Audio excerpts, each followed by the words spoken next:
If you've been using LEE filters for a while, you've probably noticed that because they're exposed to the elements, they can get a bit grimy. It's inevitable that they're going to pick up a few fingerprints, and when you're out shooting landscapes, they can collect raindrops, dust and pollen. Even worse, at the coast, they're prone to sand and sea spray.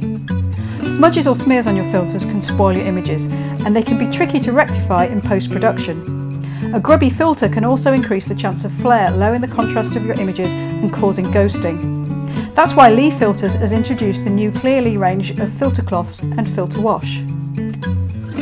This cleaning kit contains a 50ml aluminium can of filter wash and a cloth.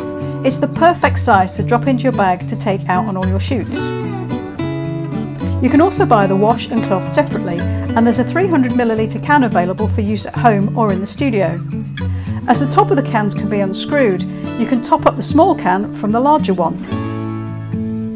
When you come to cleaning a filter, I recommend checking it for sand and grit first. If you find any, try to blow it away or carefully remove it with a corner of the cleaning cloth. Then you just need to squirt a little of the filter wash onto the filter and wipe it over the surface with the cloth before polishing it clean. The filter wash has been specially developed by LEE Filter's own chemist at the factory in Andover, and it's specially formulated to cut through grease from fingerprints as well as fine salt spray. It's suitable for use with both resin and glass LEE filters.